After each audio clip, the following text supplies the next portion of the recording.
tradition. The Sunday roast is a weekly ritual that defines British home life. It's not just a meal, it's an event. Picture this.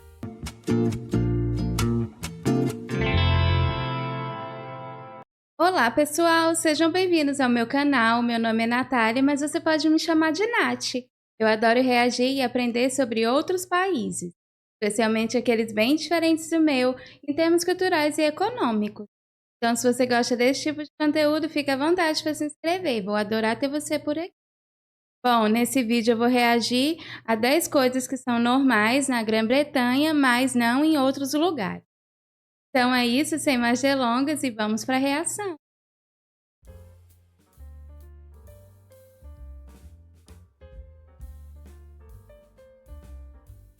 Ten things that are normal in Britain but nowhere else. Ever visited the UK and thought, wait, they do what here? From peculiar habits to endearing quirks, Britain is full of customs that feel completely normal to locals, but leave the rest of the world scratching their heads.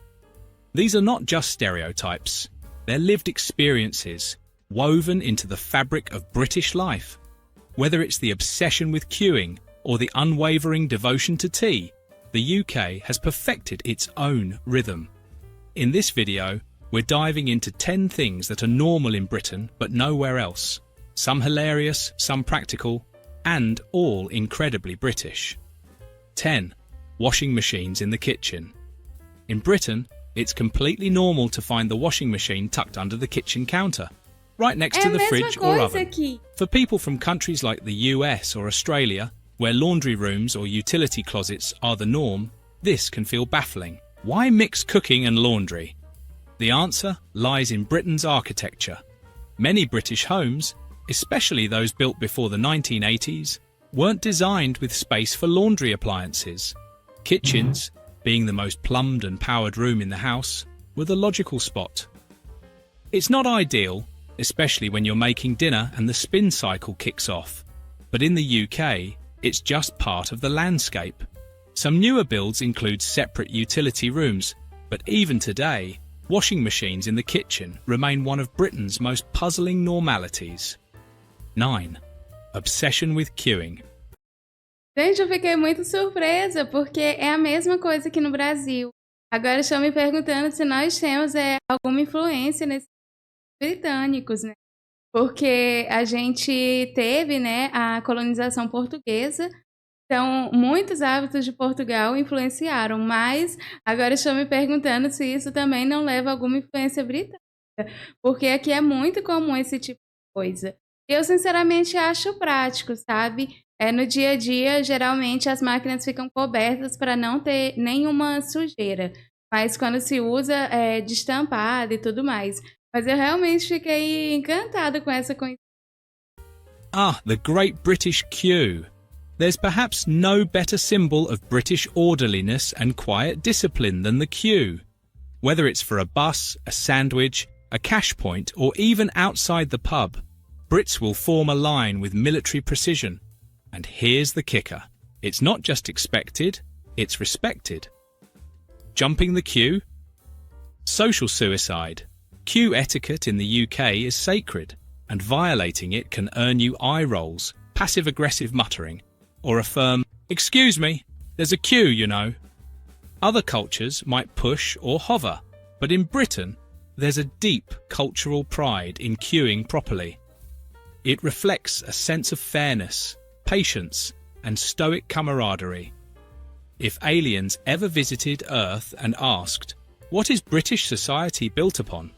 just show them a queue outside Greggs on a rainy afternoon. 8. Saying, "You all right?" as a greeting. One of the first linguistic curveballs you'll encounter in the UK is the classic, "You all right?" or its regional cousin, "You all right?" To the uninitiated, it sounds like someone's genuinely asking if you're okay. Are you sick? Do you look upset?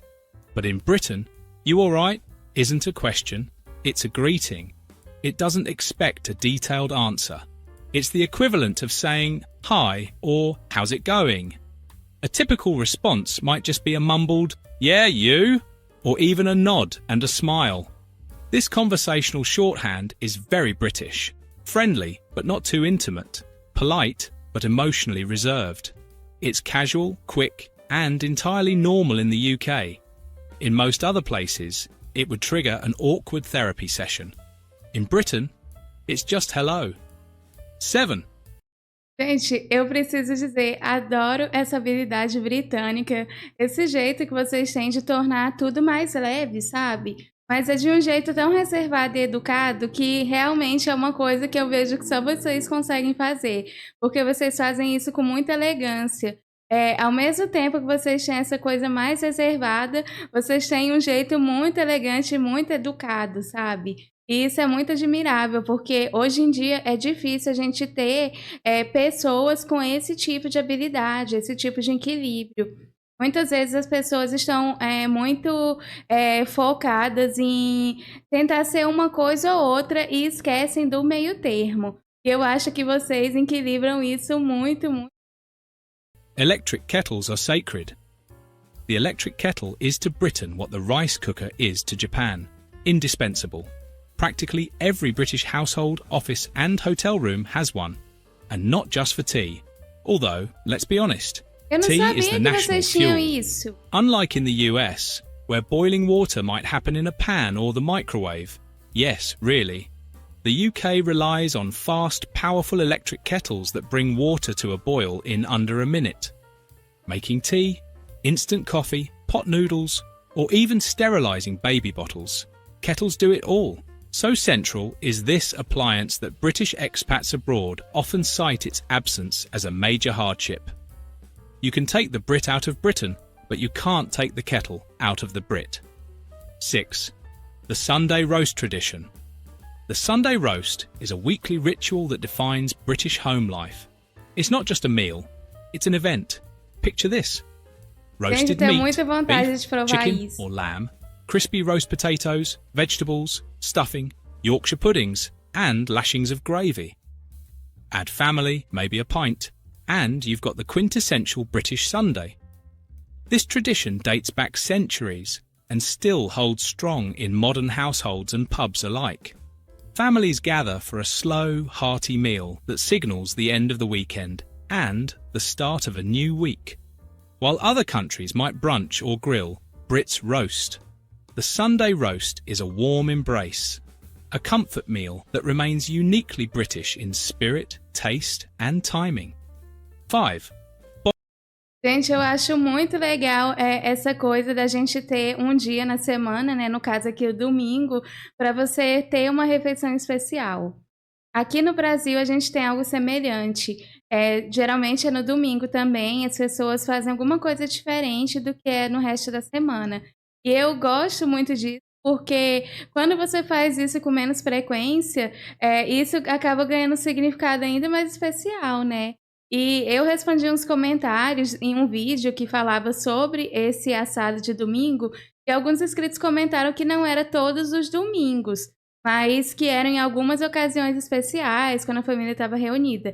Então me deixe saber nos comentários como é na sua casa aos domingos. Vocês fazem sempre esse assado ou se realmente é somente em ocasiões especiais. Aqui no Brasil, geralmente os domingos é visto como essa ocasião especial. Uma vez na semana as famílias se reúnem e fazem um prato diferente. Eu adoro essa atmosfera, torna tudo muito único. Bonfire Night, Guy Fawkes Night. Every year, on November 5th, the skies across Britain erupt in fireworks and bonfires to commemorate Guy Fawkes Night. The story dates back to 1605, when Guy Fawkes tried and failed to blow up the Houses of Parliament.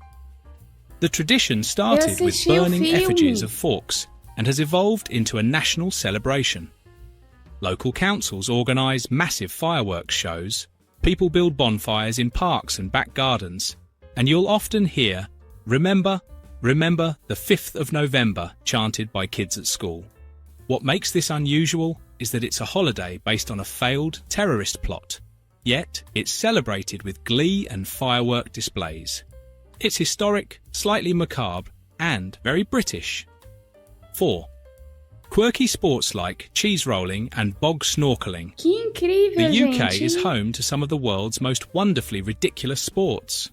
One standout is the annual Cheese Rolling Festival in Gloucestershire, where competitors chase a wheel of double Gloucester cheese down a near vertical hill. Injuries are common. Dignity is optional. Then there's bog snorkeling, a Welsh classic. Contestants don snorkels and flippers, then race through a trench of muddy peat bog water. Why? Because it's fun, apparently. While most countries have their odd traditions, few have formalised them into such large annual spectacles. These eccentric events highlight a national sense of humour, resilience, and a love of organised chaos. 3. Carpets in bathrooms. Yes, really. This one always shocks visitors. British homes sometimes have wall-to-wall carpet in the bathroom. While it's far less common in new builds, older homes, especially from the 1970s and 80s, often feature this head-scratching design choice. The logic? Warmth underfoot. British bathrooms used to be drafty, and stepping onto cold tile on a winter morning wasn't appealing. Carpet was a cosy, if somewhat unwise, solution.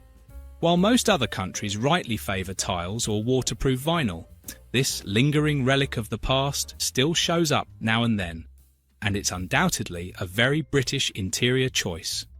2.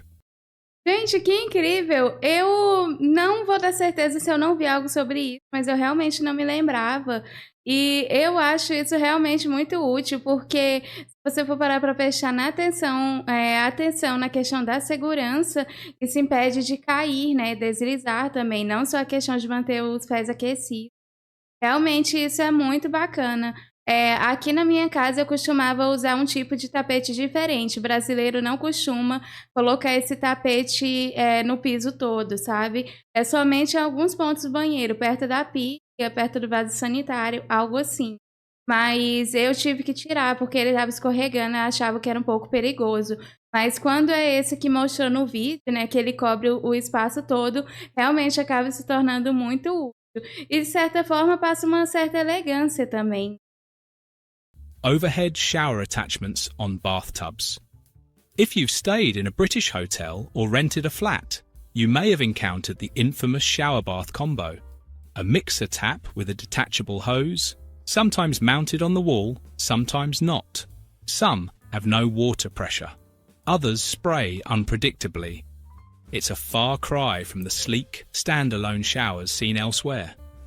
This setup evolved from older plumbing systems where installing a full power shower wasn't always feasible. It also saves space, which is often limited in UK bathrooms. For Brits, it's just the norm. For everyone else, it's a quirky splash in the face, literally. 1. The pub as a second living room. British pub culture isn't just about drinking, it's about community. The local is the heart of many neighbourhoods. It's where people meet friends, celebrate birthdays, watch football, hold pub quizzes, or simply enjoy a quiet pint. Pubs in Britain often feel more like communal lounges than nightlife venues. Families come for Sunday lunch, dogs nap under tables, regulars are greeted by name, and unlike bars elsewhere, many pubs open in the daytime and serve food alongside ale and banter. The atmosphere is distinct. Low ceilings, wooden beams, beer on tap, and friendly chatter. It's cosy. It's welcoming. And it's a core part of British life. From odd bathrooms to unshakable tea habits, these 10 quirks reveal how Britain does things its own way.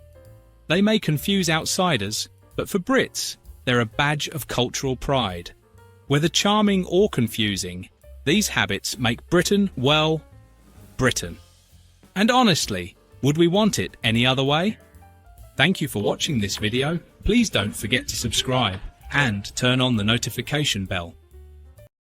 Gente, eu termino esse vídeo super surpresa, porque eu não sabia que nós tínhamos tantas coisas assim em comum e que o resto do mundo não via isso como algo normal, sabe? Eu agora estou muito feliz em saber que compartilho essas coisas com vocês.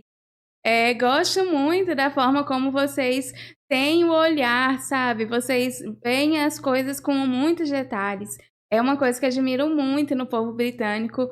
essa forma como vocês conseguem, aproveitar as situações, tornar os ambientes mais agradáveis, a questão da fila mesmo, vejo que é uma coisa que vocês valorizam muito, e eu vejo que isso é uma coisa que funciona aí, porque é com vocês. Aqui no Brasil nós temos coisas que envolvem fila, por exemplo, nós temos a fila para entrar num lugar, aí quando você chega dentro do lugar, você tem uma outra fila para você falar com uma pessoa da recepção, e depois você vai para uma outra fila. É muito normal nós termos filas para pegar fila. E aqui no Brasil, embora a gente tenha muita coisa com fila, aqui não funciona muito bem. Então eu vejo que essa questão vem muito do interior de vocês, sabe? A forma como vocês foram criados com esse senso de organização, tudo mais, porque isso funciona porque é do povo britânico. Então veja que há um esforço de vocês para fazer dar certo, e eu acho isso muito admirável, porque eu acho que é isso que traz um senso de organização para o nosso, para quando a gente chegar no final do dia, a gente não estar sobrecarregado com simplesmente um estresse que a gente teve durante o dia por conta de alguém abusado, né, que pegou o nosso lugar. Então eu vejo que esse tipo de coisa contribui muito para a cultura de vocês e torna vocês muito únicos, né. Eu fiquei muito surpresa também em saber que vocês têm, a máquina de lavar na cozinha. Para mim isso é muito diferente, porque a gente está muito acostumado aqui no Brasil a ver coisas que é tipo dos Estados Unidos. Estados Unidos influenciou fortemente a nossa cultura, devido a uns problemas políticos que nós tivemos nos anos 70. Então muitas coisas que os brasileiros conhecem vêm dos Estados. Então, quando a gente se depara com coisas diferentes, por exemplo, uma coisa que nós brasileiros fazemos e os britânicos também, a gente fica muito feliz com isso, sabe? Porque a gente tem muita admiração pela cultura britânica. A cultura britânica está muito enraizada no nosso dia a dia, com a cultura pop e tudo. Mas, bom, essa foi a minha reação. Eu espero que você tenha gostado desse vídeo. Se você gostou, considere se inscrever. Vou adorar ter você por aqui. E se você já foi inscrito, esquece de ativar as notificações. Então é isso, obrigada por assistir. Nos vemos na próxima reação. Tchau!